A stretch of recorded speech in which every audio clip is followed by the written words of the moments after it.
जारिमिनारि संकस खेराइ फोरबो खुंफुंनो थाखाय साखाफारा। गसाइगाव महकुमानि सिङाव थानाय बलाम जरायाव 17थि जारिमिनारि संकस खेराइ फोरबो खुंफुंनो थाखाय गासैबो खुंफुं आफादनि सुबुंफोरखौ लानानै सावराय जथुमा हाबाफारि खुंफुंदों।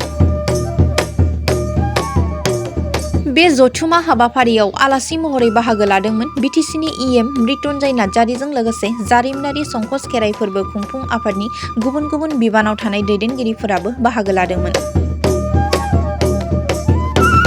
मख'नो गोनांदि जारिमिनारि संकस खेराइ फोरबो खुंफुंनो थाखाय बे सावराय जथुमा हाबाफारियाव माखासे गोनां आयदाफोरनि सायाव सावरायनायजों लोगोसे खामानिफोरा बेसेबांसिम आवगायखो बेफोरनि सायाव सावरायो होननानै जारिमिनारि संकस खेराइ फोरबो खुंफुं आफादनि लेङाइ आफादगिरि जगत दिपेन नार्जारीया फोरमायो। 11, 12, 13, 14 सानबानि हाबाफारि बाहाय बाथौ संकस खेराइयाव बाथौनि फुजा जागोन आरो बेयाव बिभिन्न रोखोमनि मेला थेलाबो दं। बोसोरै खुंफुंबाय थायो। हयथ' देग्लाय हाग्रामा सारनि स्टेपआव बा नेतृत्वआव एबार माने बिराद गिदिर बे प्रग्रामा जानो थांगासिनो दं। हाग्रामा सारा बेखौ खुब गुरुत्थ लादों। आगोलनो बुंबाय थाखादोंमोन सारा 2020आवथ' गभर्नमेन्ट फैयैयाव जेखौ सिन्था खालामदों बेखौ हायाखिसै, खिन्थु दा 2025 दा गोदान गभर्नमेन्ट फैबाय, हाग्रामा सारा गावनि चिफ आरो एबार बे बाथौ खेराइखौ बिभिन्न बाव मन्दिर थागोन आरो नैबे जोंनि बे माबाफ्रा बाथौनि बादै आलदा मा मन्दिर सा इसिं खोला इसिं माबा इसिं जोंहा बाथौआव थाया होमबा बेफोर मन्दिरा जाजोबगोन आरो बिनि बादैबाव मोजां रोखोम गेस्ट हाउस आइबिफोर लुनाय जागोन, वाल बाउन्डारि होनाय जागोन। बेखौ अलरेडि डिपिआर बानायखाजोब्बाय। नैबे एमएलए इलेक्सननि उनाव बाजेटआव हमनानै बेखौ कन्टिनिउ खामानिखौ मावनाय जासिगोन आरोखि। आरो दिनैहाय साब कमिटियाव रायज्लायनाय जादों जिहेतु 11, 12, 13, 14 सानब्रैनि हाबाफारि आरो बे हाबाफारियाव सोर मा दायथ' लानानै खामानि मावगोन बेखौ गोख्रों भाबै डिसिप्लिन बादै मावनो थाखाय बिथांमोनखौ बयखौबो बिथोन होनाय जाबाय। आरो जोंहा आसामनि मानगोनां चिफ मिनिस्टार हेमन्त बिश्व शर्मा सारा 13 थारिखआव फैगोन आरो बे 13 थारिखआव जोंनि बाथौनि जेसेबांखि मेम्बार बा सिबियारि दङ बिथांमोना अल आसाम बा जोंनि बिटिसि ओनसोलनि बेयाव गैयाबाबो 20निफ्राय 25,000सो रोजा मानसि बाहाय गेदारिं जागोन। आरो बे माबायाव मा होनो बेखौ जोंना बिटिसिनि चिफबो थागोन, हेमन्त बिश्व शर्मा थागोन आरो माबानि ट्रान्सपर्ट मिनिस्टार चरण बर' थागोन। बे माबायावहाय 13 थारिखआव फैगोन आरोखि। हयथ' बाहाय मोननैसो फाउन्डेसन खालामलांनो हागौ। जोंना चरण बिथाङा ट्रान्सपर्ट मिनिस्टारा 1 कौटिनि माबा मोनसे होलांगोन आरो हयथ' CM साराबो माबा मोनसे होलांनो हागौ बे आरोखि। दा बिनि जुनै लाहार फाहार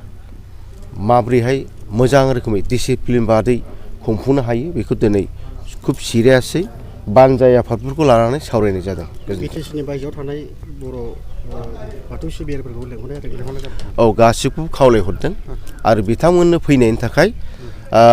ट्रान्सपर्ट मिनिस्टार आसामनि चरण बर'आ बिथांमोननो स्टेटनि ट्रान्सपर्टफोरखौ बिथांमोननोहाय प्रभाइड खालामहरनाय जादों। बिथांमोना बे गारिजोंनो फैनो हागोन आरो थांफिनावबो बे गारिजोंनो थांनो हागोन। बाहायथ' जानाय थानाय एकमडेसना बाहाय खालामजोबनाय जाखादों आरो बिथांमोनखौ लेंहरजोबनाय जादों। बर'नि सेलिब्रिटिखौबो लेंहरनाय जागोन नामा? बेखौ कमिटिनि मानसिफ्रा बुजिसिगोन। बिबान आलदा रोखोमनि दायथ' होनाय जादोंथ' निस्सय लेंहरगोन, मानो लेंहरा जानो। जिहेतु बेयो जोंनि बर' हारिनि मोनसे बुंनो थाङोबा गुदि धोरोम बाथौ जिहेतु हयथ' ओंखायनो बेयाव रावखौबो खेंख्रा खेंख्रि गाज्रि गोसोजों साननाय जेबो गैया। बिथांमोनखौ बयखौबो लेंहरनाय जागोन। दे गिबियावनो बयखौबो आं खुलुमबाय। दा जोंहा नैबे फेब्रुवारि दाननि 11, 12, 13, 14 सानब्रैनि हाबाफारि लानानै जोंहा बेवहाय संकस खेराइजों लोगोसे जोंहा मिरु आफादनि जोंहा दुलाराय गुदि बाथौ आफादनि टार्मिनेटिं सेसनबो जागोन लोगोसे गसाइगाव जिल्ला दुलाराय गुदि बाथौ आफादनि टार्मिनेटिं सेसन बे गासिबो बे मोनथाम हाबाफारिखौ लानानै जोङो सानब्रैनि हाबाफारि लानानै बेवहाय जोङो मेलखौ खुंगोन आरो दा बे प्रग्रामा जोंहा 11 थारिखआव मेनलि जोंहा गसाइगाव जिल्लानि बाहागो थागोन 11निफ्राय 12नि फुंसिम बेनिफ्राय 12नि एसे उनावहाय जोंहा सेन्ट्रेलनि आलासिफोर सफैगोन बे सेन्ट्रेलनि मिरुनिफ्राय बे 12 थारिखनिफ्राय 12, 13, 14 बे सानथामा मिरुनि जाहैगोन आरो दा बेवहाय गासैबो जोंनि जे आफादनि जे मावफुं आफाद बेखौ सोलायनाय गोदान दानाय बे गासिबो बे जाजोबगोन लोगोसे जोंहा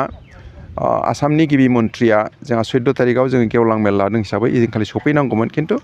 दा एसे सोलाय सोल' खालामनानै आसामनि गिबि मन्थ्रिया 13 थारिख खालिनो सफैगोन दा बेनि थाखायनो जोङो दिनै एसे जाहाथे मानसिफोरखौ बुथुमनानै लाबोनो हायो आरो जोङो एसे प्रग्राम जे सोलाय सोल' खालामदों बेनि थाखाय जों दिनै सावरायदों आरो जोंनि जे बानजाय आफादनि जे प्रग्रेस माने दावगानाय बेसेबांसिम दावगाखो खामानिफ्रा जों बेखौ गासैखौबो जों बयनिफ्रायबो रिपर्टफोर लाबाय आरो जों बेखौ बबेबाफोर जुदि एसे सोदेरनांगौ दङ बेखौ जों सुफुंनो थाखाय दिनै ज' जालायदों आरो खोनानो मोनदों मा गेलेनाय बादायलायनाय जागोन दा बे गेलेनाया जों सावरायदोंमोन मोननैल' आयथायाव लानानै सावरायफिननानै जों बेवहाय ट्रेडिसनेल बर'नि जे गोदोनि गोमाना थांनाय बे गिला गेलेनाय बाथा गेलेनाय बेनिफ्राय जोङो खै मेच बेबादिनो जोङो फिसा खेलाखौ लानानै जोंनि भलिबल बेनिफ्राय टाग अफ वार होनना बुंदों दुरुं बोलायनाय ओमफ्राय खमलायनाय बेफोरबो थाजोबगोन आरो माब्ला जागोन थारिख बियो 12 थारिखनिफ्रायनो जागोन 12 थारिखनिफ्रायनो जागोन आरो 12, 13 बे जागोन खिन्थु 13 थारिखआव जों सानदों 13 थारिखआव जों खुनु प्रग्रामखौ लानो हानाय नङा आरो 12 हयथ' 14आवबो थांनो हागौ खारन 13 थारिखआव जुदि CM फैयोब्ला 10:30 फुंनि 10:30 बाव सफैगोन दा गतिके जों फुंनि भागावनो जों बाव जेबो प्रग्रामखौ लानो हाखानाय नङा दा ओंखायनो हयथ' बियो 14 थारिखसिम थांनो हागौ आरो बेसो जादों कालसारेल नाइटनि थाखाय मा हाबाफारि लादों कालसारेल नाइटआबो दङ 11 थारिखनिफ्रायनो कालसारेल नाइट जागोन बेवहाय जोंहा गुबुन जोङो जायफोर जेनेबा बे साखाथि फाखाथि थानाय जेनेबा आदिबासि नेपालि बेनिफ्राय भुटिया बेफोरखौबो लेंहरनानै जों गासैखौबो जों माबानानै जाहाथे जोङो बे जे सुबुं जे मानसिफोर फैदों दा जों बेफोरखौ जाहाथे एसे गोजोन होनो हायो बेबायदि मोनसे हाबाफारि लादों आरो जोंहा लोगोसे जोंहा बेवहाय फिसाबो जोंहा हाथाय दङ मेला दङ दा बे मेलायाबो जों बयखौबो जाहाथे बे ओनसोलनि गासैबो जाहाथे बेवहाय सोरबा बाथौ खुलुमनो फैगोन सोरबा मेला नायनो फैगोन सोरबा गथ' गथायफ्रा हयथ' माबा मोनसे मोनो खोमा बेबायदि होनना हास्थायना फैगोन दा बे गासिखौबो जाहाथे सुफुंनो हायो बेबायदि जोङो फिसा हाथाइसालि बा मेलाबो जों लाफादों आरो बर' हांख्रायनाय जादों जों हांख्रायदों गोबां माबाखौ सेलिब्रिटि हिसाबै जोङो इसिबां हांख्रायाखैब्लाबो जोंनि जायफोर बर'नि गोरों गोराफोर दं जायफोर डक्टरेटफोर PhDफोर लेक्सारारफोर प्रफेसारफोर जा बिथांमोन बयबो सफैगोन मोनसे स्पेसियेल जोङो बिथांमोनजों सावरायमेल लादोंमोन दा खिन्थु दा प्रग्रामासो एसे सोलाय सोल' जाबाय 13 थारिख खालि जादोंमोन बिथांमोननि प्रग्रामा दा माबायदि जायो जों बेखौ प्रग्रामखौ सोलाय सोल' खालामनानै जों आरो मिन्थिहोफिनसै बर'नि फावखुंगुर आरो लेंहरनाय जादों हांख्रायथ'वाखै बे कालसारेल बिफाना जोंनो डिटेल्सखौ जों मिथिहोथ'वाखै दाबो दा जों बिथांजों सावरायनासो उनाव खिन्थानो हागोन आरो जारिमिनानि जे संकस नैबे जे खुंफुंनाय बे खुंफुंनायनि खामानिया फ्राय बबेबा डिपार्टमेन्टआ 60% माने एसे आद्रानि एसे बांसिन दावखोबाय दा थेवब्लाबो जोङो